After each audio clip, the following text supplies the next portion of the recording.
Okay, and hopefully we should be live, unless this thing crashes on me like it typically does. You have to give it.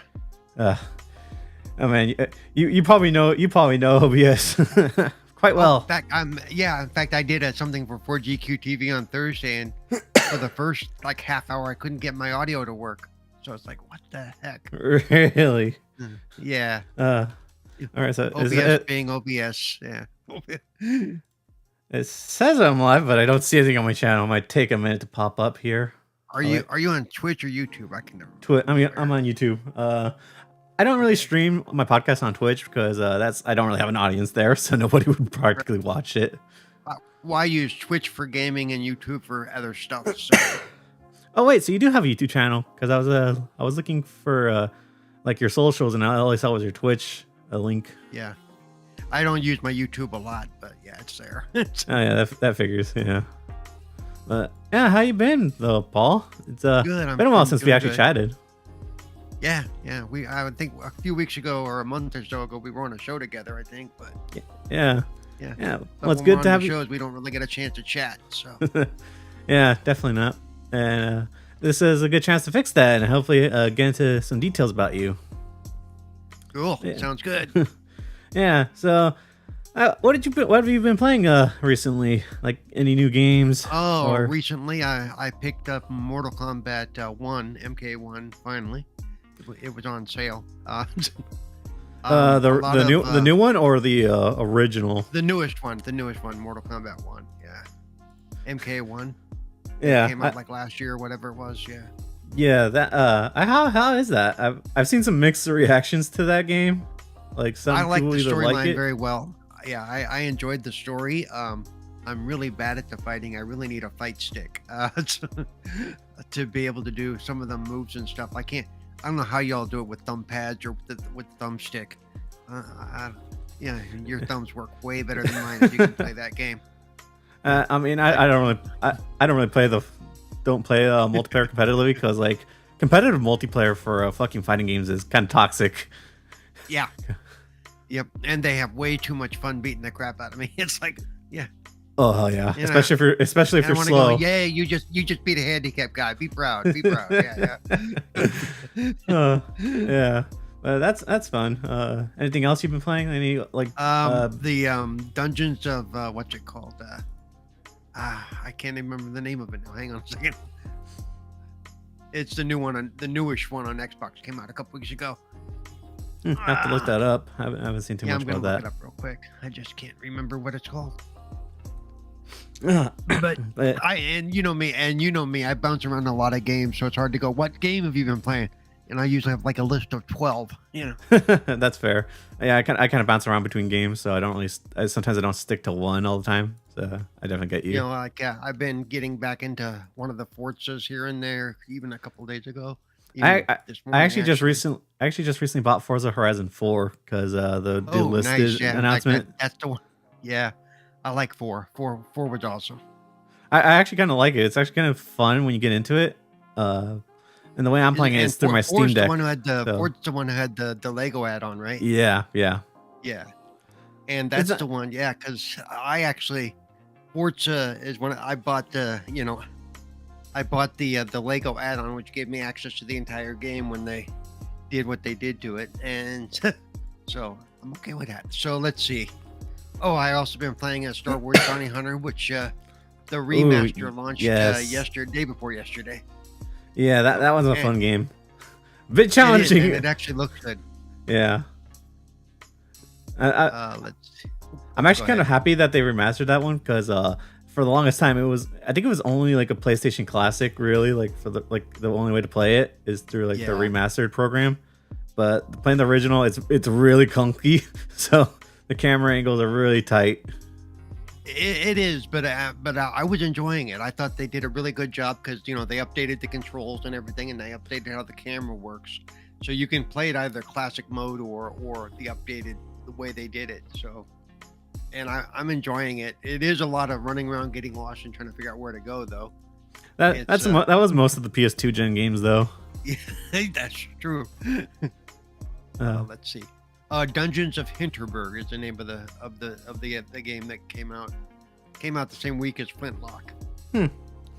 And Flintlock, I wanted to like, if it's okay, except when you put Flintlock on easy, you don't get any achievements. Also, yes, no crashes. The graphics got it. Yes. Yeah. I mean, and I get why, but I also I feel like when games do that, they're punishing me for using easy mode. Yeah, Like, definitely. you're using easy, you don't deserve the achievements. I'm like, no, that's not how that's supposed to work. You know, that's. Although, but whatever. On the flip side of that, they also make you sometimes. Well, this is the case for some old games back during the PS3 and 360 days when they would force you to like play the hardest difficulty just to get the final achievement. Oh yeah, I'm not a big fan of that either. I do not like achievements based on difficulty. Yeah, those are pain, especially if a game was hard. Plus, it's like, some of them were like, you know, okay, you get an achievement for beating on medium, then you get an achievement for beating on hard, then you get an achievement for beating on a nightmare. So they want you to go through the game like 23 times to get all these. I'm like, no. just artificial game lengthening. Yeah. Yep. Yeah. So I sent you a link to the show, of course, because what I like to do for all my guests is I like to make backgrounds. So I was trying looking for a regular old man on Dreams, because I make all my podcast backgrounds on Dreams. So the best I could do is using Father Time for you. It actually looked pretty good, actually. Yeah, well, glad you enjoyed it. Carlo was like, "You look like anime." I'm like, "That's okay. I'm digging it. It looked like." yeah, but yeah. So yeah, it's good having you on the show, and I always like to start with my guests, like getting like where they started in gaming, like their first consoles. And I bet you probably have like a really old console where you started from, right? Yeah, Pong, Magnavox. Really? So you had the original Pong box? I don't have it. I played it. That's where I got started. Yeah. I heard those things were expensive back in the day. Yeah, they were. I mean, yeah. When you go dollar for dollar, they were very expensive. Even, you know, the first major one that's really considered the beginning of the console generation was the Atari 2600. Yeah. And if you do dollar for dollar, that thing was like stupid expensive, almost like $1,000 by today's money. You know, it's like, ouch. You know. but you know, but we spent a lot of time with it and had all those cartridges and stuff. You know, had the home version of Pole Position and all that stuff, Castle Adventure and all kinds of stuff. I mean, spent hours and hours and hours. You know, with basically what was blocky square graphics. Yeah. In four colors. You know, that was practically, it was just all flat too. Like, yeah, not really much detail you can do back then, but no. Yeah. But I mean, you know, back then that's what we had, and so games like Missile Command and Space Invaders and Pac-Man were all you could play them at home. Oh yeah, those are kind of timeless though too with their art styles. To be fair, yeah, like Pac-Man, like a lot of kids still play nowadays. Oh yeah, and you know, and a lot of people, yeah, because you can still find those the cabinets floating around and the mini arcades floating around, and those are the ones that tend to sell. You know, definitely. Because when I was younger, I would always go to like the mini arcades that they would have at like pizza restaurants or like just like anywhere that you can sit down and eat with the family, because you know they always have the section for the kids just to play while the adults drink beer and eat. And I would always see either a Pac-Man arcade machine or just like one of those like random beat 'em up video game machines, like the Simpsons video game or the Teenage Mutant Ninja Turtle ones. So they always had like a bunch of those old school ones. My favorite ones were always the Pac-Man and the Space Invaders. Yeah, and with me it was well, aside from, I really enjoyed the adventure game, which was basically a square running around killing dragons in a castle. Well, you know, if you want to call it that. But my favorite one that was arcade translated was, I was always a big Missile Command fan. Ooh, yeah. Missile Command. The competitive scene behind that too was pretty big back then, right? Yeah. Yep. Because things like Pac-Man and stuff and Space Invaders, I was just like today, I was never very good at stuff like that. And they didn't exactly have accessibility back then, you know. They were like, if you can play it, you can play it. If not, it sucks. Yeah. Graphic Shot. I was gonna say Graphic Gods in the chat. Yeah. Yeah, he said that he had a Telestar Marksman. I'm not too sure what that is. He's going old, though he's not as old as me. Yeah. Yeah, so bringing that up, actually. So you've been through the Atari days, like from like when it started, like growing in popularity, and probably the crash too, right? How was that? How was that during like when you were gaming on it? Well, it was interesting for me. I went from, at what would become my mother's house, the house I lived in. We had the Atari. Then when they got divorced, to go to my dad's house, he had the ColecoVision and the Intellivision. You can see where I get my playing with toys thing. I get it from my father. But I went also about that same time, within a couple of years of the Atari coming out, all of a sudden I found these things called computers. And we found out really quick that I was really good at computers really early on. So I started to shift to the computer side of things. I had a Commodore 64. I had access to an Atari 800. And an Amiga for a while. So wow. I kind of shifted away from the console gaming space up until the Nintendo 64 actually. There wasn't that many like visual like games back then for the PC, right? Because I remember there were a lot of text-based games. 64 the Commodore 64 definitely had a lot of games. Okay, I don't know too much about that history for PC gaming, to be honest. Yeah. They the Commodore 64 even had the ability. They had some games were on cartridges, so they carried some over from the cartridge days, and so and then you had the regular. See, those are PCs, but they're not what we call PCs now. PCs now we call those are Windows-based machines, or things like that. And those were computers back then, really. Right. Yeah, those started. That started the other side, the text adventures, the castle adventure, that's what I was thinking of. You're standing on a road, there's a mailbox to your left. There's a house to the south. So you would type go south and he would head toward the house, or open mailbox. Before we had graphics, we actually had to visualize the adventure in our head. Yeah, that was a really interesting time period for those type of games. Like I don't think many of those would survive nowadays. Given like people expect graphics, Right. Which is kind of sad because some of those games were really good. In fact, even before I read The Hitchhiker's Guide to the Galaxy, I played the text adventure, which was very well done and very, very true to the book, actually. So right. If you're a geek like me, plus I was helping out with I was helping out in the high school with kids that had like reading difficulties and learning difficulties. And those text adventures are very good for working on their skills because they had to be able to read and understand what was on the screen to move forward in the game. So from an educational standpoint, it's something that's very useful. Yeah, definitely. And not only that, it also really forced you to pay attention to like what you needed to do. So yeah. And a lot of that is gone nowadays because it's all point and click and look at the pretty pictures. Yeah, definitely. And I don't know. The VIC-20 also. The VIC-20 did also have a cartridge reader on the back. In fact, they used the same cartridges. Jay, answering Jay in the chat. Is the VIC-20 like another PC? The VIC-20 is the earlier predecessor to the Commodore 64. Gotcha.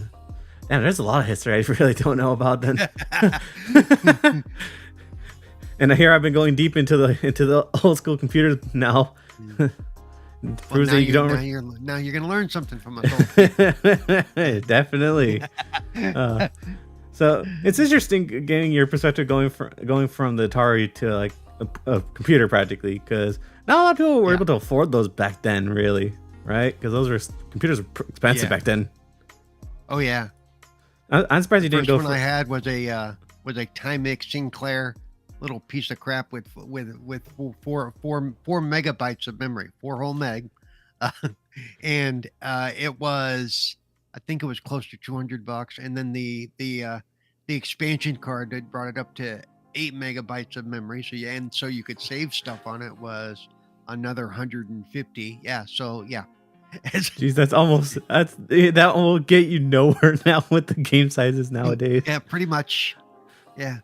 Ugh. I mean, some of the early hard drives that were tiny. I mean, that were tiny, were like $1,000. You know? Yeah. So, okay. So I'd like to know, why did you go for that?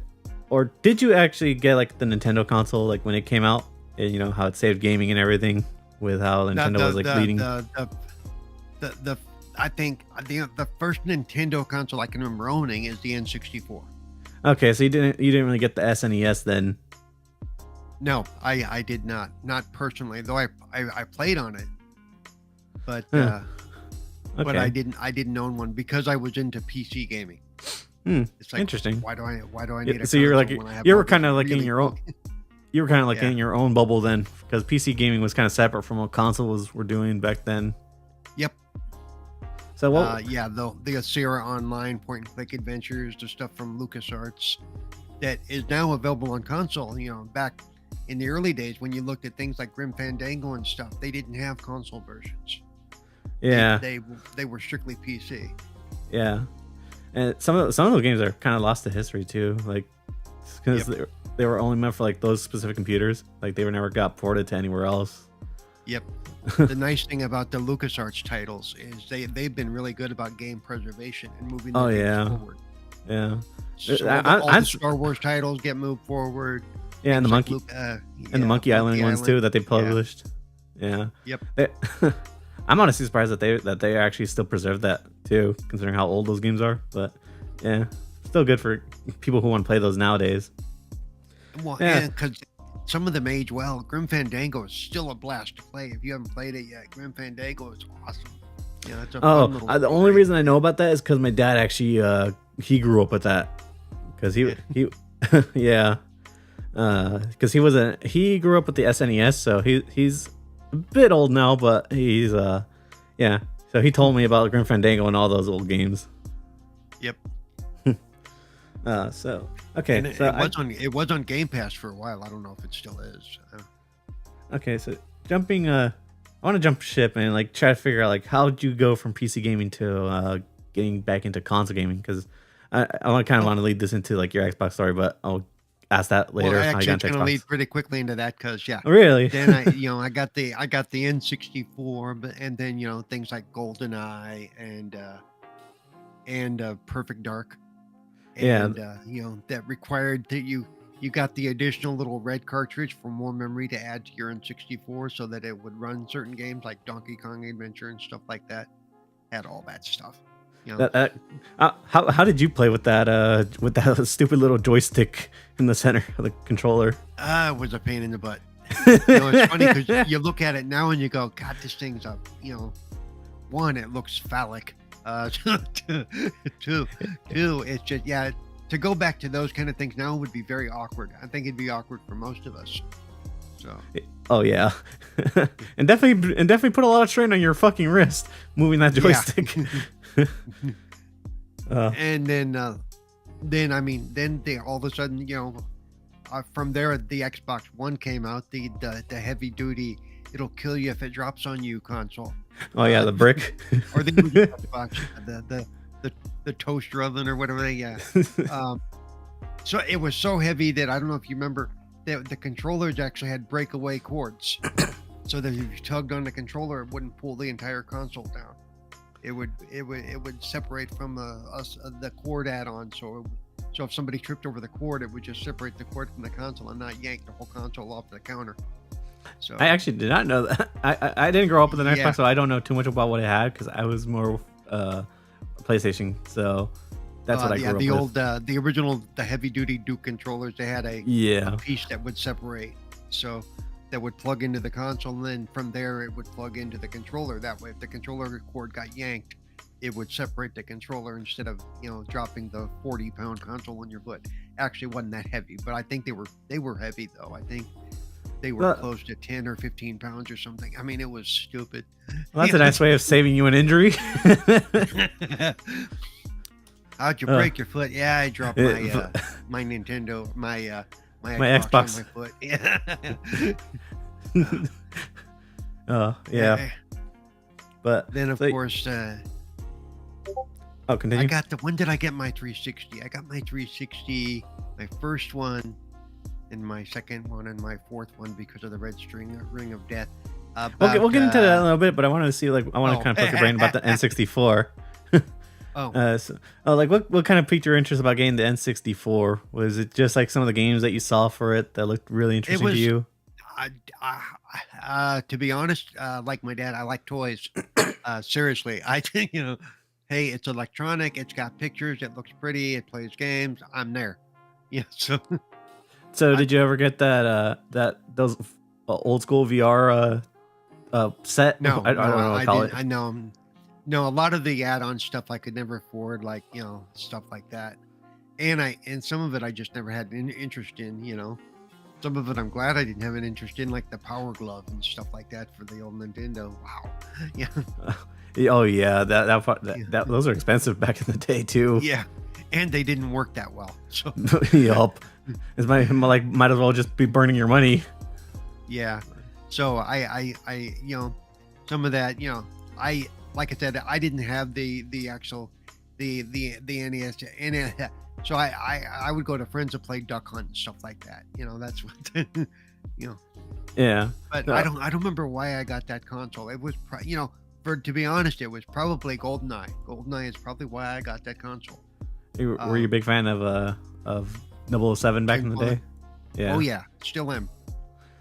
Okay. To this day, yes. Goldfinger is one of my favorite all-time movies. To me, it's the perfect Bond movie. So. Yeah. Okay. I got to ask you this real quick because I'm actually trying to get into the James Bond franchise myself. So, what movie do I need to start with in order to get into the series? It depends because they're different. The ones from the 60s are slower, but they're more story driven. They tend to have a deeper story. Like I said, Goldfinger is probably the consummate, the perfect James Bond movie in the way it tells the story and the fact that it's not big on gadgets and toys like Roger Moore was. And the villain is like the near perfect villain. Bond at one point is like, what do you want? I'll tell you anything you want to know. And Goldfinger just looked at him and goes, I want you to die, or I expect you to die. That he didn't want or need anything from Bond. Bond kept getting in his way. So there was no big drawn out, and if you watch that movie, to me, that's the perfect Bond movie. If you're into if you want more action and more modern day storytelling, watch the Daniel Craig. Daniel Craig, to be specific, Casino Royale. I heard that was good, actually. The modern day Casino Royale is an awesome movie. And right. Yeah, Roger Moore is very good. The reason, as a kid, I loved Roger Moore because of the gadgets. I love, all the gadgets he had. Though Moonraker's kind of a weak point, but I loved the Man with the Golden Gun. I loved the one with Live and Let Die with the title song by Paul McCartney and Wings. So and Okay. yes, Pierce Brosnan was good as well. Damn, there were a lot of people that played James Bond back Pierce then. Brosnan showed that Bond could get in, showed the gritty side of Bond that because at one point you see his back and he's all scarred up like I've read the books as well. Oh wow, so you were really into the franchise. Yeah. Pierce Brosnan was probably the closest to physically to some of the book stuff, as was Timothy Dalton, where he shows that he's willing to basically shoot at it and possibly kill a woman, because if you read the books, he wasn't, So yeah, but like I said, if you want the new stuff, I would do Casino Royale, but then realize if you go back to the older stuff, it's going to be slower storytelling. Yeah, I appreciate older stories. I've been going back and watching old movies recently, so I could probably go back and watch those. But yeah, I like all that stuff, like Dr. All No and all that. So yeah, you should check all those out. All right, Let us know what you think. All right, definitely will. But going back to the gaming topics now. Sorry for derailing that, but No, it's fine. If anybody wants to talk Bond, you can find me on Twitter anytime. Yeah. I'll definitely hit you up about that later after the show. But yeah, so you really liked the GoldenEye game for the N64 then. So right. That kind of got you to pick up an N64 then. Yeah, I'm pretty sure that had to be the game to do it, actually, yeah. So I guess after the N64, you said you got into the Xbox. Why not stick to the GameCube during that era, when they released the new console? Because by the time, I mean, the Xbox came around and they started to introduce online gaming and stuff, and I started loosely getting into that. Plus, I had friends that would come over and wanted to play too. So you had friends that had Xboxes? No, actually, I was one of the first ones. But I'm trying to think of why I went to Xbox. I think I know why I didn't go to Sony. I didn't even back on the PS1 days. Those rectangle controllers. After using them for a little bit, my hands would start to hurt because they were so small, and I have big hands. Oh yeah, okay. And plus I have muscle issues and stuff like that. So holding a PlayStation controller for an extended period of time, I would actually start to cramp up. So it was and the Xbox controller, the Duke I loved the Duke because it was big and it was comfortable for me to hold. Oh, the Duke probably would have been perfect for your big hands.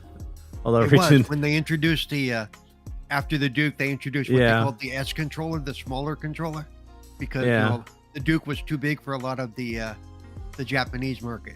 Actually, is what their reasoning was. And when I first saw that, I went, "That's too small. That's I can bury that in one hand. What the heck?" Although little did you know that probably that redesign probably helped Xbox for the next controller iteration. Yeah. I mean, that's why you don't see a lot of changes with the Xbox controller over the years, because they found something that's comfortable and that works. Everybody keeps going, well, they need to update the controller. They need to. No, they don't. Why would you update something that is universally accepted as the it's what everybody kind of strives to be. I think people who are probably used to these console manufacturers just kind of redesigning everything from the ground up, almost. Yep. Like going from the SNES to the N64 to the GameCube, the controllers never really stayed the same. Right. They're always redesigned so drastically. Even Jay says the controllers on the PlayStation kept him from playing the PlayStation as well. Oh yeah. Because I don't know if you know, Jay actually plays only with one hand. I did not know that. Okay. Yeah. Interesting. All right. Yeah, Jay can only use one hand, so the controller sits there and he bounces his fingers around to the different controls and stuff. Well, that's interesting to know. Well, I'll get into that question later on, but interesting. But so online gaming is kind of what got throwing you off. I'm sorry. No, don't worry. Little side notes. Well, the reason I kind of am interested in that is because I do have questions related to that specifically. Mm-hmm. Yeah. Yeah, but so going back to the Xbox, so you kind of stuck with it for the online gaming, though, really, right? Yeah. Yep. So, did you play many games online? I used to. Actually, no, I did for a while on things like Halo and Call of Duty when it came out, and things like that. And what happened was, if I wasn't playing with friends, I'd play with the public, and boy, and people think it's toxic nowadays. Man, it was really toxic back then. 360 days are probably even worse, though. Oh, they were absolutely, because a lot of the what we have now and what an Xbox called enforcement, we didn't have that back then. Yeah. It was you either grew a thick skin or you were like, screw this. But I honestly didn't know too much about the original Xbox Online environment, because again, I was a PlayStation 2 kid, so that didn't really have online unless you bought that stupid little add-on for the online games, like for SOCOM and all that. But so how was the online for the original Xbox? Like, No, it was toxic. It was bad. I mean, it was, I joke, but it's true. When you're playing a game like Call of Duty or Halo, and you have some, basically 8 to 10-year-old telling you what a lousy, lousy player you are and how you suck, and it's like, I don't need this. I paid for this shit. You got mommy and daddy to buy yours. I honestly did not play online for probably close to 8 to 10 years. I shifted to, I'm only gonna play single player games, because it was just so aggravating. Because it's not my fault that I'm not good at those games. I have Fair no enough. control of that. Yeah. But I also didn't feel like I had to explain it to everybody that I'm no good at those games. It's like, so yeah, it was so. But then, if you want me to get into why I came back to and I will do multiplayer now, but I still mostly stick to people that I know and people that know me, or at least people that, even if we're with a group of people that don't know me, when they go, man, you are really bad at this, I'll go, hey, slow up. He's disabled. It's okay. He's doing the best he can, because that way I don't always have to feel like I have to be on guard. Yeah. And that came about probably close to I guess eight somewhere between 8 and 10 years ago. I found a group that I was able to do that with, that kind of brought me back in. So no, I don't do it a lot, but I will play. I play Halo or Call of Duty with 108 Dragons, or those guys, or the different groups that we're all part of, because I feel safe. And if any of you guys give me too much lip, some of the other guys are going to give you lip right back. So yeah. All right, that's fair.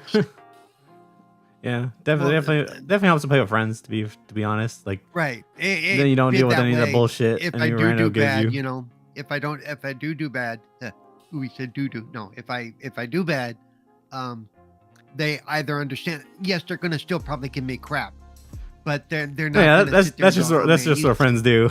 So yeah, friends that's give you what crap we do no matter what. Constantly. Yes. Yeah, I do that with my friends, even though I'm not good at shooters, and I'll play them like in like a Halo or Call of Duty scene.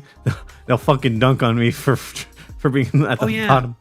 And I'll do the same thing, or when and it's funny, if I do something really cool and really good, I'll go, okay, I'm done. That was it. That was my one blow for the day. I'm out of here. I'm going out on a high. That's how you should end it, really. Oh, yeah. Even if I lose, I win just because of that, and I'm going to screenshot that bitch and show it to you a lot. Yeah, definitely. Oh, okay. So I want to jump ship and change the topics here real quick, just for now. So I always like to ask my guests like this, like to name like their top 5 favorite games of all time. So, this is hard, dude. I know, that's why I like to ask this. I have a holy shit. I have almost a 50-year gaming history. That's a damn, I'm old. Let's see. I'd say of all time favorites would be let's see, the original Splinter Cell would be up there, which I had on PC, and I had to upgrade to the 3DFX Voodoo card to play that bitch, and that was well worth it. The original, and some of these are PC games because they are still my favorites. The X-Wing versus TIE Fighter games that came out of LucasArts for the PC in the mid to late 90s. Awesome games. More recently, Red Dead Redemption 2. One of my all-time favorite console games. I love that story. I love that world. I wish they would do more with it. Instead, they're so focused on Grand Theft Auto that they don't do anything else. That's a moneymaker, man. It's a moneymaker, but I wish they wouldn't ignore their other strong titles that actually do have a following. As a Midnight Club, I definitely know what you mean. Yeah. And let's see. So that's 3. Let's see, what else is there?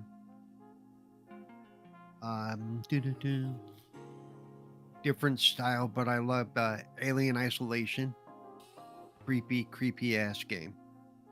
Yeah. Fair enough. Yeah, I can never get but I into like that that game. kind of game. I like the sit on the edge of your seat type of thing going on. And trying to think what else would fit in there. Probably one that you've never played or heard of, that they did a Blade Runner game in the late 90s, early 2000s that had full motion video added into it, and the graphics looked much like the movie, the original Blade Runner movie. I really enjoyed that game as well. Damn, I can't. It honestly blows my mind that you actually mentioned full motion videos. It's like, damn. Yeah, I forgot that. I'm old. I got a lot to go back on. You know, we can that was definitely an error in gaming. Yeah. The only reason I know that there was, the only reason I remember that is because because I was doing a video of for my class. Well, I should say it. I did a video for my class about like violence, and I chose to talk about Mortal Kombat. And one of the other violent video games that kind of popped up in my search for like looking for topics to talk about was Night Shark. That old or night whatever. Oh, yeah. Yeah, that one that got lambasted by the government. Yeah, the full motion video for that is kind of funny when you look back at it. Like, it doesn't look like it was meant to be taken seriously at all. No, but some of it was done very well. I mean, they did the remasters for Red Alert and Command and all that stuff, and those had full motion video, and they actually upgraded those videos, and when they did the remaster a couple of years ago, they upgraded those videos. They're still there, so you can still see examples of what we had. Wing Commander had Mark Hamill. Wing Commander 4, which had full motion video, had Mark Hamill as one of the pilots. I guess jumping to my next question related to games is I want to know what game kind of got you to fall in love with gaming, because like we all have those kind of games that kind of pull us in, like realize like gaming can be something more to us. Like, what game did that for you? I can't really name just one, because I literally came up through the first game I ever really played outside of the arcades, which is probably what really got me into it. Was, oh, look at the pretty little things this machine does. Wasn't even really a text driven game so much as icons for a Star Trek game, and you went to a sector and you blew up Klingons. It wasn't the style of game, it was just the fact that it was a game on a computer that I could play. And so I always wanted more of that. Then I went to text adventures. Then I went to point and click adventures outside of the arcades and outside of the visuals of what the consoles could do. I'm just a tech guy. I found it interesting to be able to kind of go into those worlds in a way and play those games. And I always thought, oh, this is neat. Oh, this is neat. How does this work? Now, I was the kid who would take apart my dad's power tools to see how they worked. So, I can't say that there's one game that got me into gaming. So, yeah. Farjiki TV in the chat, mocking the Sonic I used. Hey, I'm a Sonic fan. Okay, I will not tolerate any Sonic slander in this chat. I was joking, but I'm more of a Sonic guy. I didn't really care for Mario. I still don't. I mean, I'll play some Mario games like Mario Kart and Mario Party. Yeah. That's about it. Yep. Well, see, to me, that's the Sonic on the screen looks like a Sonic, like graffiti artist type rendering of Sonic that you would see on a brick wall. Well, that's what I was trying to go for. Yeah.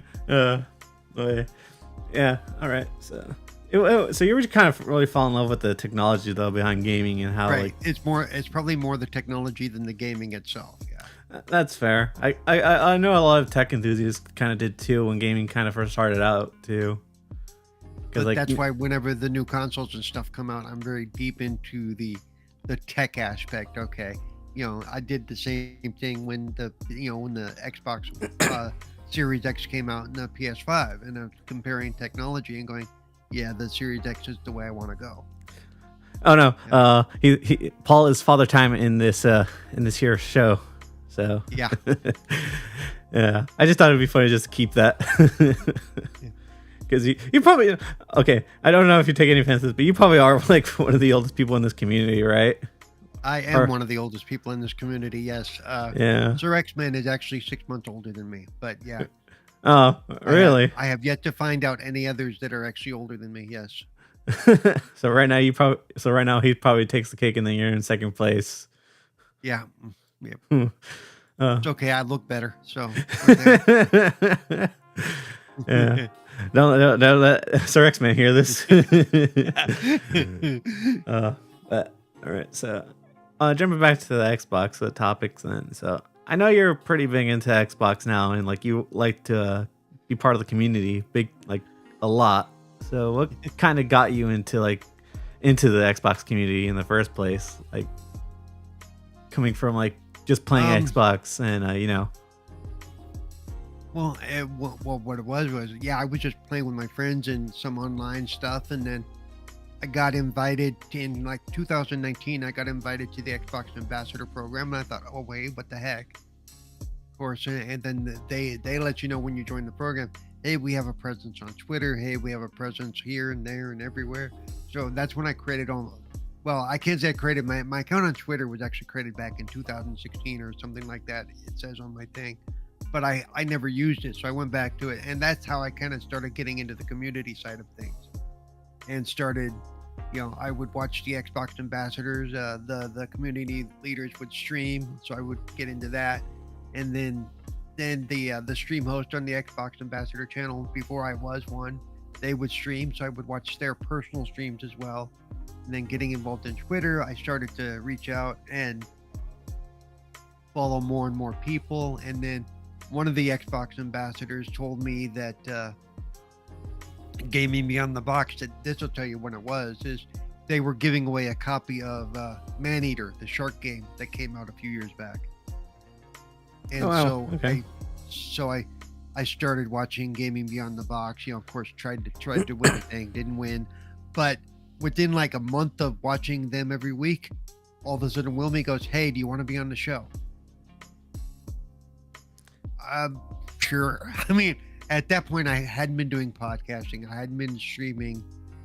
Maybe I had started streaming loosely because I started doing that through the Xbox, and, but not a lot. So, and Wilmy's actually the one that got me into podcasting. So, whenever this comes up, I tell people blame Wilmy. It's all his fault. And he says he regrets it every day. Oh. It's like he opened the gates to hell. Yeah, pretty much. Yeah. So that, and then I just started getting more and more involved with the community and meeting more people and getting, and then becoming a game host on the Xbox and with the Xbox ambassadors. So I stream on their channel once a week. I've been doing that for, oh my God, almost 5 years now.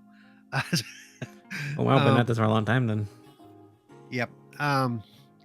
But because of that, of course, getting more involved in the community and doing events and things like that, and for a while there, I was like on every show on. I was getting invited. Plus, I've done like news articles and things for accessibility through Xbox and all those types of things. So, yeah, I have become deeply a part of the community. Yeah. And I'm okay.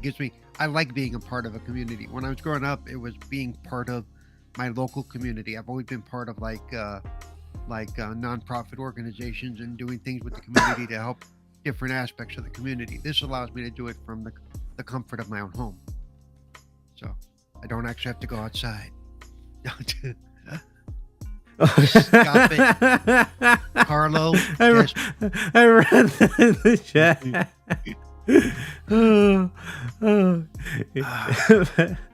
You're as old as the dinosaurs, huh? Yeah, pretty much. Yeah. my first tablet was made out of stone. Yes. Maybe it was a mistake keeping you as Father Time for this show. But it's too late for that. But, all right, I got 2 more gaming related questions, and then we're gonna get into your more personal side with like, your content with podcast and everything. But so this is one of the kind of my favorite question to ask people, because I always like to get people's favorite moments like in gaming. It doesn't have to be like playing a video game or like a game itself. It can be like going to a convention like full of gamers and meeting people, or like, you know, having a moment with a friend, you know. Well, right. Do you have any like favorite moments that you've had? Back when EverQuest was a thing, because I did play EverQuest for about 6 years. The MMO? Yeah, the MMO when it first came out. From 2000 to about 2006, I played EverQuest almost nonstop. It felt like I had the chance to go to 2 of the EverQuest meetups they did. One of them was in Vegas, and if you ever go to a meetup in Vegas, it's fun. But yeah, had a lot of fun. That was meeting a lot of people that you'd, you know, that was in the dirty old days. That, you know, yeah, I'm gonna go here and meet all these people that I play with online. People go, are they gonna kill you? Oh yeah. It's like, and yeah. So yeah, it was cool because, you know, I didn't know anybody, but you show up and all of a sudden, because I'm in a wheelchair or on my scooter or whatever I was at the time, I don't even remember. I think I was in a wheelchair. As soon as I hit the room, everybody, even though I don't have a clue who anybody is, everybody knows who I am. So it's like, you know, Paul, people running up at me, and, you know, and it was just, that was the first time I met a bunch of people from online. I mean, that was, and then soon after that, I actually went from California to Texas to stay with these people that I'd never met, but I stayed with them for a week and got to know their kids and their family. And I'm still friends with most of them. It's really cool. And Carlo, I think your meds are kicking in or something. Go lay down. Just having fun there in chat. So yeah, that's some of my favorite memories are some of the fact that, you know, that there's another group I'm part of that I've traveled across the country a few times to go get together with that group, just because that's what we do now. You know, yeah. the gaming community and the not just the gaming community, but any community that you're part of online. A lot of times they do meetups and stuff like that. And I think that's neat. It makes it, the world has become a much smaller place in that sense. I've gone to the UK twice from people I've met on EverQuest, you know, and so, yeah. And like I said, those are fun because people are like, are you sure you're going to be safe? Well, if not, it's going to be a fun party. Okay. I don't know. It hasn't really changed a lot too much, to be honest. Cause like my parents still asked that when I was younger, like, because I made friends with people online, and like I think because we live in such a social age that we could just like talk to people through like social media or like just digitally online. I think it's just made it a lot more easier to communicate with people that you typically wouldn't like talk to. So, yeah. I think because of that, it's opened a lot more opportunities for people to meet each other, like how you said. Because back when I was growing up, even into the 90s, you wouldn't have thought of meeting somebody and talking to somebody that was in England. Oh yeah, even definitely. The idea of you and I talking, and we're not on phones, but you know, you live in California, I live in Florida.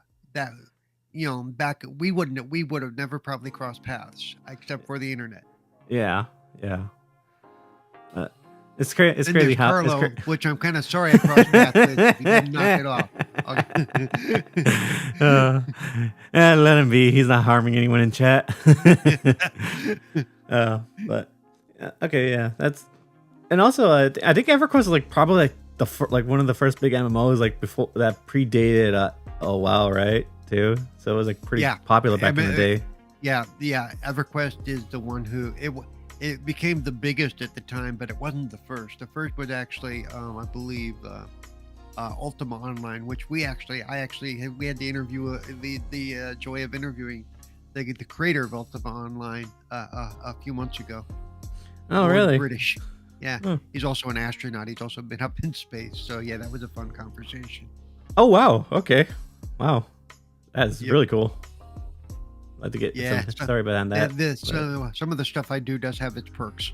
Yeah. Definitely when you can make your connections Or with look like at these big people. cons and go, who are these people? And then I have to give them a list of who they are, but it's okay. Yeah. At least it gives you the approval. Yeah, who should I interview? Well, here's a list. And, okay. All right. I guess now. Hey, we had rotary phones when I was first growing up. Also had a party line. First house phone with a party line, which means we shared it with neighbors. So. Oh man, yeah, those phones look, to me, they look complicated to use, because my mom and my dad have seen those before. They told me how they work, but like to me, they just look complicated. How fast should I be twisting this wheel to dial the number? Yeah. Because now I can just. I don't know if I don't know if they were made up or fake, but yeah, there's those videos out there of modern day kids trying to figure out how to use a rotary phone. I'm like, how can you not figure that out? Okay, I mean, it doesn't seem that hard. Yeah, but now when you have phones that have the number pads, Yeah. But yeah. Yeah, who is Jonathan Frakes? By the way, you never told me if you got to interview him. You were supposed to. I thought you were scheduled to, but yeah. Oh. Yeah, he didn't know who Jonathan Frakes was. Only one of the prominent directors of our time, and also was one of the stars of Star Trek: The Next Generation. But yeah, he's nobody. Don't worry about it. You're fine. Oh wow. Yeah. Okay. Okay. So I guess it's time for my last final gaming related question. So I always like to ask this and get like people's like opinions, like where they think gaming's at, because because a lot of people kind of like are either down on gaming or they're kind of positive about gaming, because like you have like the kind of flops with like the big industry companies, like with the multiplayer online games that flop, or like the big AAA games that release broken and half baked, and then like you have the people who enjoy gaming and then just play your indies or like your AA games. So where do you stand on like where gaming is right now? Like, do you think it's in a good place or bad place? Just give me your thoughts. Personally, as a whole, I think it's in a great place. Because I got games to play. I got games to play out the wazoo, and I got more games coming. Do I think that each one of the companies has made some questionable decisions over the last year or so? Absolutely. But I'm not going to sit there and go, yeah, gaming's dead. Consoles are dead. No, stop that. You have to look at the big picture. It's okay, even if everybody thinks, well, you're just an Xbox guy, or I've even been told that because you're an Xbox ambassador, that you have to be positive on Xbox. No. My opinions are my own, and if I think they do or say something stupid, I'm gonna point out that they did or said something stupid. In fact, if I support them, I'm actually more critical of what they do. And to me, that's the way it should be. If you should never support something that way. No matter what they do, even if it's absolute crap, you're trying to find the good reasoning behind it. Yeah. It's like, don't do that. But it's like, I also, my roommate here owns a PS5. I play games on the PS5. They're good games. I have no problem with that. But if Sony does or says something that I think is absolutely ludicrous, I'm going to point out that, yeah, this probably wasn't very smart, or what were they thinking type of thing. Same with Nintendo, But I think as a whole, I think gaming's in a great place. Look at the stuff we have coming over the next, 6 to 12 months alone. Nobody can say that any of these companies have no games, even if it's third party. Hey, if it's third party, but you're playing on a PlayStation, you still got a game to play. If it's third party and you're on an Xbox, you still got a game to play. Do I think sometimes that their first party lineups are lacking? Sure, but we all go through that. Did Xbox go through that because of the delays and stuff over the last year or so? Yeah. But then again, look, this year is so crowded that they're having to artificially put stuff off to make room for all the games now. Real quick, Carlos typing Game Boy has no games in chat. I mean, technically that's wrong. I mean, McDonald's did release that Game Boy game randomly. That Grimace one. Hey, I know people that are still playing the Game Boy and they still play fucking Pokemon. Okay. I mean, some of them, that's all they ever played on that thing was Pokemon. Okay, hey, if that's what they enjoy, that's what they enjoy. Also, Carlos is saying to ask you about the TiVo forum days. Oh, the TiVo, yeah, there were like one of the guys we interviewed who now is a teacher at the LA Film School. A lot of the friends I've made that I've traveled to like Columbus, Ohio. I've traveled to, again, Dallas. I've traveled to Florida before I moved here to meet up with the people from the TiVo forums. Okay, now I gotta ask, how do you get in connection with these like high rated people? Well, they're not high, they're just people. I mean, yeah. And Carla will tell you, because of some of the stuff we do, we actually get to know some actual celebrities and stuff because they're just people like us. And sometimes they're on the forums like us. Like if you go to the Marvel Cinematic Universe Facebook group, a lot of the actors, directors, and producers and stuff of Marvel projects are in that Facebook group. And they will respond to you and talk to you and have input on things that are going on in the group. Okay. And the TiVo thing was just because, I don't know, you know what a TiVo is, right? TiVo is basically the grandfather of DVRs. All the DVRs we have nowadays are basically offshoots of what TiVo started out to be, which was before that was Replay TV, which they got in trouble because they were doing like commercial skipping and stuff like that. So I got involved with that because I got one for my DirecTV, and it kept going to black and white. So I got involved in the forum there to just ask a question. And then I ended up sticking around and just got to know hundreds upon hundreds of those people. One of which is the person who's letting me stay with him right now is somebody I met on that forum 20 years ago. You know? Well, so yeah. Well, interesting. It's amazing how you can build up lasting friendships over this technology. Oh yeah, definitely. And I think especially like now from YouTube and like building these communities, it's become like way more easier too. Well, it's a matter of too, like when I go to TiVo, we all have one common thing in mind. We're all interested in the TiVo forums. Yeah. The TiVo platform. Same with gaming. We're all interested in gaming. Or Comic-Con. Different platforms maybe, but it's all gaming. It's all video games. Yeah. Definitely a great time to try to get into communities because like it's easier, it's fun, and a lot of people like to set like events up too. Like I don't know if you heard this story, but apparently a group of Fallout fans decided to make it an event to go out to some of the locations that were in Fallout New Vegas, and out there in Nevada, there's a small little town. I think it's Creaky. I forgot what it's called, but it's basically where you first start in the game, right? The first town, and so there's a bartender that now has made it his own job just to host like a whole event there for the fans because they just decided to start coming out of nowhere. Right. If they're gonna start showing up, why not make a thing of it and maybe make some money? I mean, you know. By the way, Carlo, I did used to know Morse code. I did learn it as a younger person, but I haven't used it in a long time. So yeah. Quick, send a message in Morse code in the chat. Yeah, I'm gonna tell him what he can do with himself in Morse code and chat. All right. Dots and the dashes, baby. Yeah. All right. I guess moving on from that, I want to. This is one of the big questions I did have for you. Is like getting because I know you like to help out a lot of disabled gamers, right? I know you work with like some of the manufacturers to make like the controllers for disabled gamers and like. Well, if they ask for my input and stuff. Yeah. So how'd you get into that, and like how has that been for you? Like giving like your info to like them, like what they can do to like make it easier.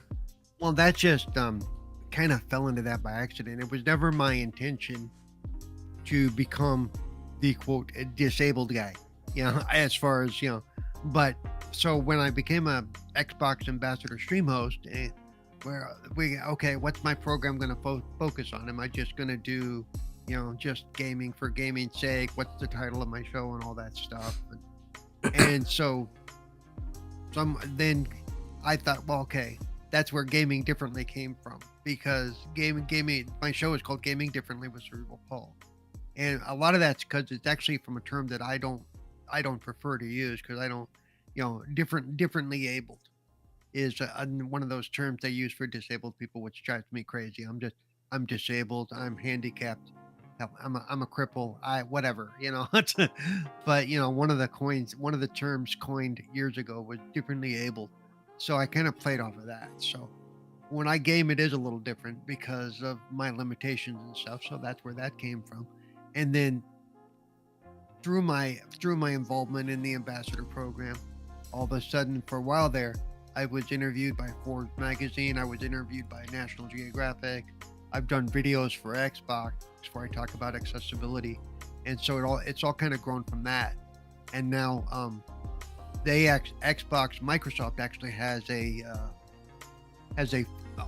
focus group, a test group, is like for like the last two Forzas that have come out. I was involved with some of the testing for that, where I said what worked, what didn't, and some of the accessibility you see there, like the ability to, it's not driverless driving. It's like you still have to do your thing, but we've made a lot of changes in Forza so that people like me, or blind people like Sightless Gamer or Steve Saylor, can play Forza by themselves, and they don't need a sighted player to help them out.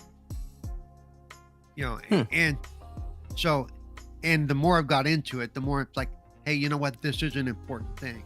This is, if Phil's going to sit out there and say, when everyone plays, we all win, then let's make it so everyone can play. Let's not just make that, a catchphrase. The other one they use within the company is not about us, without us. In other words, the people talking about accessibility, some of them better be disabled, or should be, because you can talk about it all you want, or say, hey, we need this, we need that, but unless you're actually one of the people that needs it, or whatever, you don't know if it's being utilized correctly, or put in correctly. So that just has got me more involved as well. So I mean, like I said, that wasn't my going in. That wasn't going to be my focus, and it's still not.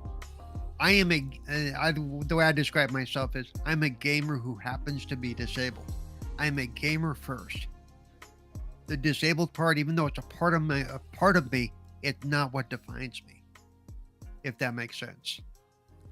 Yeah.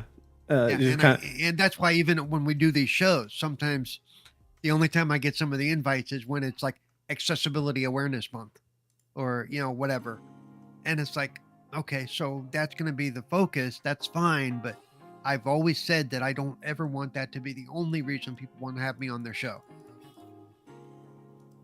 because I don't want that to be the only way that people see me. There's way much more to me than that.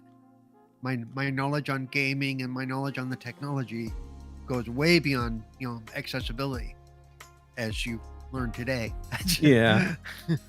Well, I kind of knew that's what it kind of was, because like you always talk about it, of course. So, right. So, I just kind of want to get into the history of that, because like it's kind of great what you do, because it doesn't just benefit you, but it benefits a lot of other people that really can't get into games, No, so. And I'll admit, I've gotten some great private messages of people going, my son saw your thing on the streaming thing, or whatever, or I saw it, and boy, it's given me, I can do this too. I'm like, see those little messages, that's what makes me feel like I'm doing a good job. I had one person who was in the hospital for an extended period of time, but he would have his aide or whatever, was actually an Xbox ambassador, but he'd always make sure that he could watch the show when I was streaming on that channel. He's passed away since then, but because it made him feel like it made him feel like, hey, there's somebody like me that's doing other stuff, Yeah. Sorry about going silent there. Yeah. I kind of realized I fucked up on the title. It's not the title of the show. It's just your name. Oops. That's a big oopsie on my part. But yeah, so that's really interesting though, and I definitely would expect that people to message you because, like, you're kind of a big voice in this community too. So yeah, even if there's some people that don't know it. I have a big mouth. Yeah, we know that. I have a big mouth. Well, that too, but not like that. But okay. So my next question for you though is like, because you did bring this up too about like how you got into podcasting at first with Willie, but like, what kind of got you like sticking around and like joining more shows, and like doing this whole podcasting thing? A lot of times it's just because I like talking to people, but sometimes it was also like, sometimes on a few shows it was like, oh my God, this idiot has no idea what they're talking about. Somebody needs to get on there and tell them the facts of life over here. How things really work in the real world. And I hate to sound like, but sometimes it is. But a lot of times it's just for fun, and a lot of times it's because I found from listening to shows and being on shows, I found that a lot of times that my view is so different from other people's, or I see aspects of it that they're not talking about that I feel like I have to say something. Yeah, that's fair.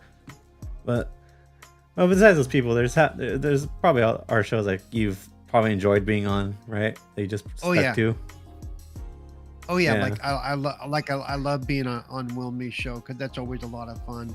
I've done the Iron Lords podcast a couple of times now, and we always have a lot of fun on that show together. So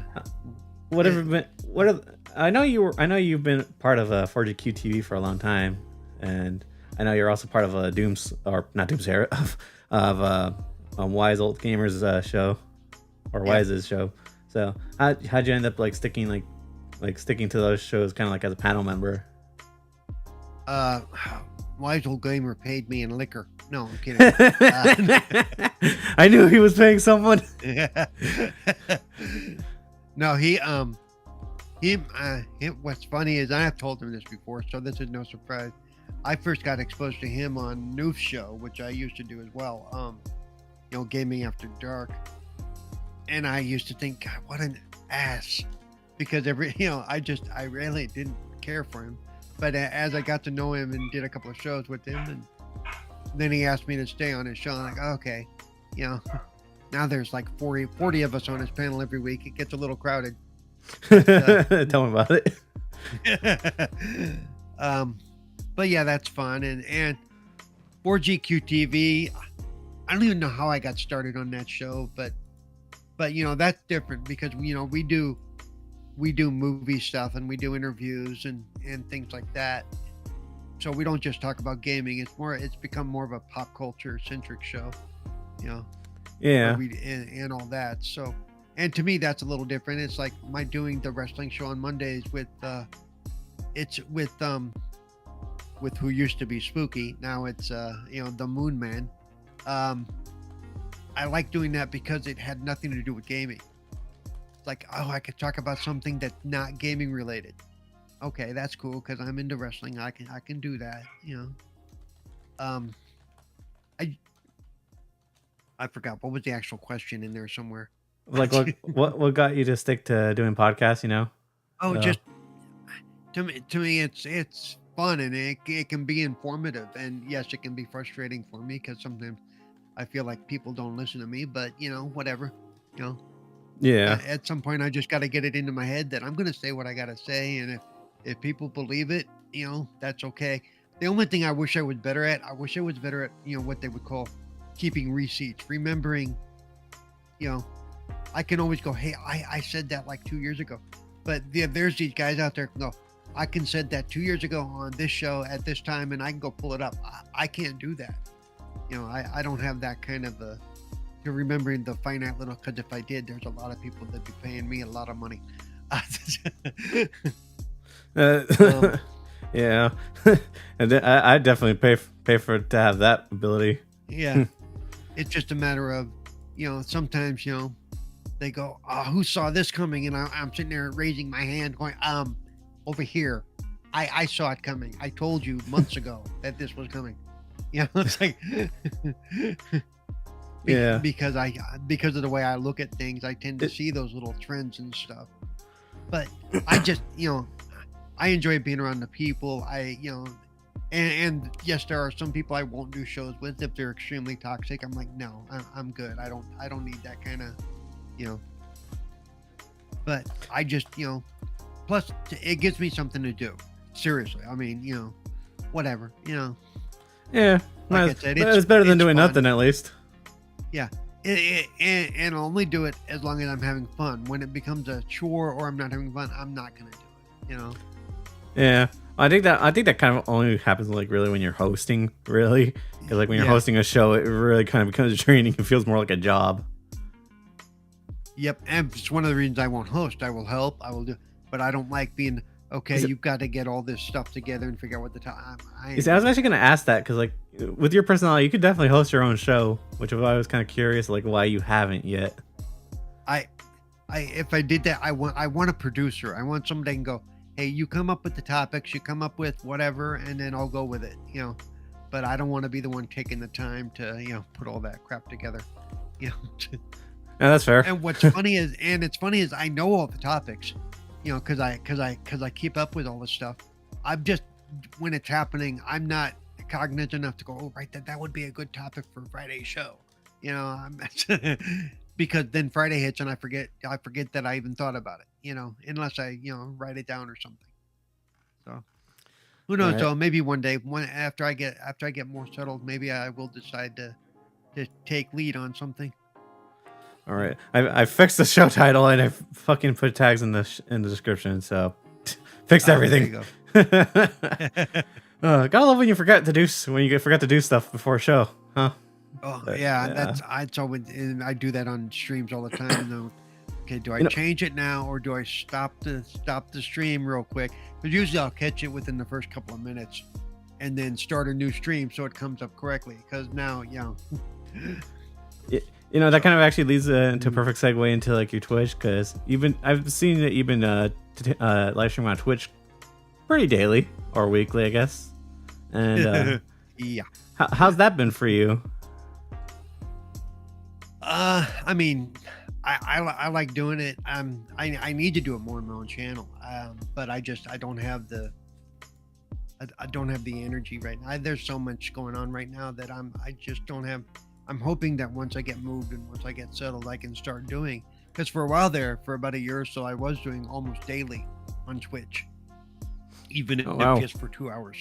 That's the other thing too, is when I stream, when I stream my personal stuff, it's not usually just for 2 hours. It's like 4, 6, 8, sometimes 10. Yeah. At least once a year, I'll do at least a 24-hour stream, usually for charity. Because just like Carlos, even the if I'm pineapple not Paul streaming, a lot of show. times I'm playing. That's the thing. Even when I'm not streaming, a lot of times I'm playing. Yeah. So I guess I could stream all of that and just not change the title as I change games periodically. Just make it something generic, games and stuff. Because I'll be playing a game and decide, well, I want to go do something else for a little bit, and I'll go bounce to a different game. But have you been enjoying getting like individual viewers chatting with you? Because that's yep. Because to me, that's always like kind of the joy in streaming. Like because like when you connect with the viewers, it's always fun, Yep. And one thing that I've always tried to make sure I'm really good at is, even if it doesn't show that there's any viewers or that they are lurkers, I will talk to the chat just like they're responding and that they're there. That's fair. Always respond to the act like that way. One, you're in the habit of doing it. Two, because I hate it if I'm the only guy that tunes into a stream, and if I say something like hello, and I'm sitting there for 10 minutes and they've never noticed, they've never acknowledged the chat. Why am I going to sit there and watch you play a game if you're not going to at least say something? Because I've sat there where they're so deep into playing the game, they don't say a word. They don't say, they're not talking to the game. They're not talking to you. They're not talking to nobody. Yeah, sometimes you can just get in the zone of playing the video game. Kind of just forget to communicate with your audience. That's like, to me, some of the best streamers are the ones that even if nobody's in their chat, if as they're going through the game, they're going, oh my god, oh, they're responding to what they're seeing on the stream. That's that way. If a lurker pops in, at least a lurker may not say anything, but at least they noticed it's the streamer's awake. Yeah. Unless you're one of those Twitch streamers that just decides to stream yourself being asleep, but that's a whole different. I've seen those, and somehow they get like 4,000 views, and they have 2K. So you have 2,000 people watching you sleep. How does that work? I mean, I'm just mind blown that people can pull in those numbers. I guess people want to watch people sleep. I guess. I mean, I don't know. I don't think I would be able to sleep. Show last night, and you hear one of the guys on the stream had fallen asleep. I'm like, can you mute him, please? Please, for the love of God. You know what's funny? That happened on a podcast I was on. I was on K Mega's podcast, and because he had been drinking before. And right. He had fallen asleep on his own show. So everyone was just trying to call him, like, because we practically wrapped up all the topics. So we were trying to call him to wake him up to end the stream. Carlos said he's going to do a sleeping stream. Carlos, you could. I've been with you on calls and stuff. You could easily do a sleeping stream. Of course, the drool makes your beard all sticky, though, so I'd be careful of that. So, I don't know. I want to be able to sleep with all those eyes watching me. Yeah, I can't go to sleep sitting up anyway. I don't know how people can do that.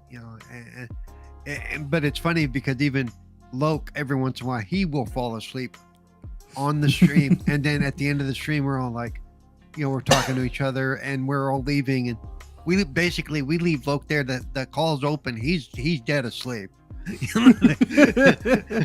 Yeah, that sounds like Loke. He'll figure it out. Yeah, that definitely sounds like Loke. Mm. Yeah. Yeah. Big shout out to Loke too. He's a big friend to this show, and I also have him as a co-host for another show of mine. So. Yeah. Yep. And all right, so I guess moving on from that question though, I was also fascinated that you got to work with the Iron Lords too. I'm trying to connect myself. I'm part of the Lords of Gaming .net. .net now. Yeah, I'm one of the editors and writers and contributors. How's that been for you, being in an editing role? I like it. So, and even though they were asking for writers, I told them, look, I don't write a whole lot, but I can't help edit. I have good English skills. Yeah, if you can believe that or not. But I've done a couple of articles for them, and I'm going to keep doing that a little bit more and more. But I like being involved and helping. In a way, I'm bringing the light of accessibility to them as well, and hopefully that's going to start showing in the stuff we're putting out on Lords of Gaming as well. That more and more their reviews and their discussions are going to also mention accessibility, what works, what doesn't. And when they're doing articles, sometimes they reach out to me and go, hey, how's this? Or have you played this game? Does this work? And so I'm there for that as well. So I think that's important. I think it doesn't do for me to sit there and talk about accessibility with my limited audience doesn't do as much as if I can get guys like Lords of Gaming or some of the other bigger groups that I have friends in, like Ains and part of the his podcast network, because they also have a print side to talk about accessibility and things like that. Yeah. Because I want to normalize that in the discussion. I want it to become a normal part. When you talk about graphics and you're talking about gameplay, I want accessibility to be one of those topics. I don't want accessibility shouldn't be an by the way. It should be part of the gauging that we do when we talk about games. So it sounds like contribute a pretty big amount to their news outlet, at least. Right. Because then other disabled people will feel represented, so. Or at least they'll have like a news outlet to go to whenever they want, to know like what games can support them. So that's always helpful. Yep. But do you see yourself like sticking to this like job, or do you want to like move to like bigger company like your IGN or like whatever, to get like more attention? I'd love to get a little more attention. I'd love to, be invited to some of these seminars and stuff, and be invited for some of these panels that some of the bigger guys get to do. And I feel like I'm right on the cusp of that. I just need to, the right break needs to come. So maybe one day I'll be at like Comic-Con, one of the Comic-Cons or one of the Fan Fest, and one of the panel members will be CerebralPaul, and people go, "Hey, I know him. He owes me money." Whatever. Yeah, definitely. So, all right. I guess I'll ask this question later, but I want to ask you about that when I was asking you off air, because I know for a while you were doing that fundraiser to help you move locations, right, or move houses, or whatever. How was that for you? Like, were you getting support from like the community and all that? Were you able to I always love getting support from the community, and as far as the fundraiser itself, I believe it is stopped. But if anybody still wants to donate, I still will be moving probably in the next month or two at this point. We're waiting to get some information that I might actually be moving states again, but getting into the position where I'm going to be left, I'll know more in the next few weeks. But I think I'm pretty set. But you never know, especially if I'm changing states, the cost may go up, because I have to basically, I don't have a lot of stuff, but I plan on like packing. I need to pack up my computer, my Xboxes, and all that stuff, and move all that, because I've had to lose everything before. And then when I get to the new place, no matter where it is, if I'm living by myself, I've got to do all kinds of kitchen. I've got to basically build a kitchen, dishes, pots, pans, the whole bit. So yeah, it ain't gonna be cheap, but Amazon's gonna get to know me well. Yeah.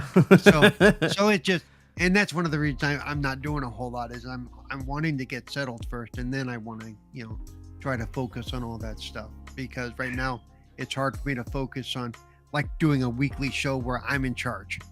I have enough trouble remembering to do the Xbox Ambassador show. It's like, at least for that one, I don't really have to do any prep work. I just have to wake up. Yeah. So we'll see. And like I said, hopefully after I get everything settled, know where I'm going and where I'm landing, I'll be able to set up and stream more often on my own channel and do more work in the sense of accessibility and getting out there again and being more visible and present. So we'll see what happens. All right. But to be honest, if anybody says, "Hey, I want to help," or reach out to me on Twitter, I'll give you my Cash App, whatever, So, and I'm not begging at this point, but if you're interested, that's how you can do that. So it is what it is. Yeah. All right. So I guess before, a little bit of what you were saying before kind of actually led into one of my questions about like future plans, like what your goal is like in gaming. Like, you want to kind of grow your own brand, or you want to continue doing what you're doing and try to like grow, like rise up the ladder and like get more people's eyes on you, type of thing. Yeah. Yep. And I think to do that, I just need to be more on, like, especially my own channel. Yeah. Because that's one thing. All the content I do is on other people's channels. So, which is fine, except it's hard to build up your own thing when you're doing all your work on everybody else's channel. Yeah, definitely. Yeah. It's like you're giving all these people your like audiences that would go. Yeah, you would want. They're getting my knowledge, my presence, my sense of humor, which I'm known for, as whether it be good or bad. Hey, hold on. Let me recruit you for my show. Not the next IGN. Not the next IGN. I want to be more reputable than that. Oh yeah. Next, you're gonna call me the next Kotaku. What the hell, dude? Oh no, that should be an insult, like saying the next Polygon. You're such a Kotaku. Oh crap, man, that's me. That's low. I'd rather you talk about my mother. What the hell? It's kind of funny that we got to that point where both Polygon and Kotaku are practically like that low in gaming. Yeah, so it sounds like you do want like to set like your own like plan for yourself Yeah. instead of rely on others. And, I hope and part of that too is, a big part of that is getting even more involved with 4GQ TV, as Carlo knows. We have some big plans in the works, but that all takes time and resources, because we are getting up there. I mean, Carlo was just at San Diego Comic-Con. We get the interviews with some pretty big names, not only in the gaming industry, but in the movie and TV industry as well. Yeah. Also, So real quick, we want to keep growing that brand. Real quick, shout out to Double Shooter. Thank you, man. I had caught COVID, which is why I didn't do a show last week. So I'm feeling much better now. Thankfully, COVID is a fucking pain to deal with. And honestly, I had like it's apparently half of San Diego has found out after San Diego Comic-Con. Yeah, oh no, Carlo, and I think you said 30 comic book artists that you know of also came down with it. Oof, yeah. Apparently, new variants going around. Well, and you do something like like Comic-Con, which is a super spreader, basically. Practically. Well, any convention at that point. Plus, it's a con, and I don't know if you have a history of going to cons or fan fests and stuff.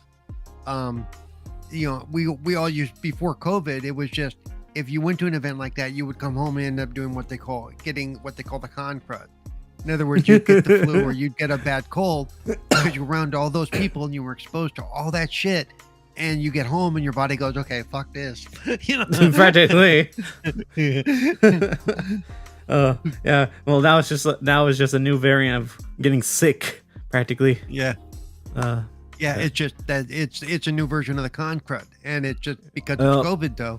To me, that makes it a bit worse because COVID affects different people in different ways. Oh yeah, definitely. But mine wasn't that bad, but it only gave me like diarrhea and like stomach aches, which was terrible, but it was manageable. But still, don't wish that on anybody. No, because like I said, we know Wilmy's had it like 3 times. He lost his taste and his smell for like almost a year. Damn, it's like it almost killed him one of those times that I know of. I think I'd rather shoot myself than not taste anything for like almost. Yeah, that would suck. And he said he still can't drink Pepsi. He says Pepsi still tastes odd to him, so it's not fully even back yet. What they call it, the San Diego COVID con? What? All right, I guess not a good thing. Yeah. I guess moving on to my final question of like, because I always like to get people's like to give on my audience or any viewers that choose to view this after the fact when it uploads any advice on like if they want to do what you do or do content creation or whatever, what advice would you have to give for people to get into the industry and have a voice? What tips do you have to give? Let's see. So I would say, especially for content creation, it's just do what you do.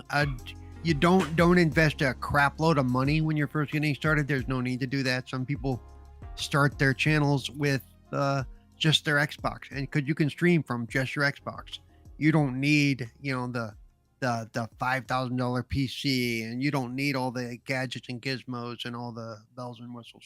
Work up to that. Also, don't think that you're going to become a star overnight. Yes, it can happen, but for the most part, it's slow and easy. And like I said earlier, even if nobody, always stream or always do your thing like somebody's watching. Always treat it like somebody's watching. Get used to talking to the camera. Get used to talking to your PC. And if people are there, great. If not, that's great too. But you need to get used to talking while you play. Just playing a game, being so focused that you don't say anything, that's not going to do any good. That's not going. So just be consistent. Decide, okay, every Saturday from 10 a.m. to 2 p.m. I'm going to stream, or whatever time works for you, and then do that every Saturday. And nowadays with your socials, let people know on your socials that you're going live. Start building a community. If you're already in a community but you're not streaming, make sure you let them know, hey, I'm streaming, stop by, share out my stuff, let other people know I'm live, and try to grow that way. And even if you never get over 10 viewers, those are still 10 people that are supporting you. So don't think that you need to be the next Iron Lords or you need to be the next 4GQ TV. Just be you is what it comes down to. And Callie can attest to this. Callie, he's still doing his thing, and some weeks he has, a lot of viewers, and some weeks he has none. Same with me. And that's just the way of the beast, especially during the summer. People get busy, Practically. But, yeah. And so if it's something you really want to do, don't get discouraged. But realize, like he said, if you really want to, if you want to host a podcast, if you're going to be the host, understand that it's not just, okay, I go on at 6 o'clock, I'm going to start getting ready at 5:55. No. And as Kelly can attest to too, it never fails that if you do that, something's not going to work. Okay.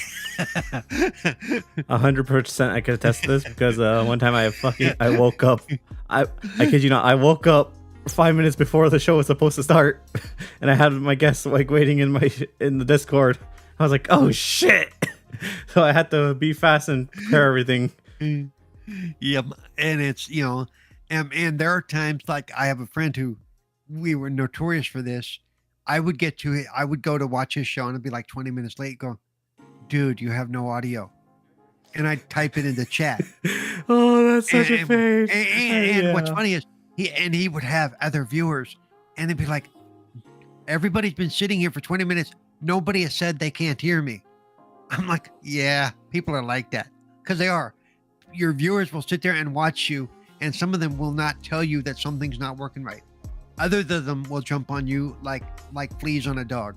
And you'll be like, I'm trying to fix it. Shut up. Yeah. Oh. So yeah, just because even I get, so yeah, so like I said, just be patient, be consistent, be ready for stuff to go sideways all the time. Be ready to not remember to change the title of your show until you're an hour and a half into it. Oh. Thanks for that shot, man. Yeah. Yeah. Learn from my mistakes, please. And then, of course, the other thing is always know that I'm sure one of the reasons you want to get into doing any kind of content is because you've been around other people that do it. Reach out and ask those people for help. What equipment works better? What mic would work good? And you're going to get, you ask 30 people, you're going to get 30 answers. So you got to figure out what works best for you. Or at least narrow it down, because and if you can, get the people who can explain to you why it works better. Why it works better for them, because the more information you have, the better you can do. Or we can like Carlos. Or you can do like Carlo. And what Carlo does is he tries something new every week. So it's guaranteed that something different will break every week. Guarantee you go to watch us on Thursdays. I swear to God, we're scheduled to start at 6:30. Hey, we are there by 7:20 on the dot. Okay. Yeah, the choice. That's right, Carlo. You were picking on me. Now I can pick on you. So there you go. I guess with that, let everybody know where they can find you at, Paul. And yeah. All right. Primarily, you can find me on Twitter, or X, formerly called Twitter when it had a real name. At CerebralPaul 1. You can find me on Twitch at CerebralPaul. You can find me on Twitch or on the 4GQ TV channel on Mondays for the Pop-Up Powerbomb podcast, where we talk about wrestling. In fact, we have a pay-per-view tonight that I'll be watching, so we can talk about it on Monday. And then on Thursday, you can also find me on 4GQ TV. Let's see, do I do anything? And so let's see, Tuesdays is Retro Renegades on their channel. And then Wednesdays is, I have so many shows right now. Wednesdays is, that's my show on the Xbox Ambassador Twitch channel. Gaming Differently with CerebralPaul, 1:30 p.m. Pacific, 4:30 p.m. Eastern. And then on Fridays, you can find me Wasted with Wise. On Saturday and Sunday, you can find me either crashed out sleeping or doing a show like now. And of course, you can find the work we're doing on thelordsofgaming.net. Mostly, like I said, I'm an editor, but we're working, we're doing stuff. Always check that out.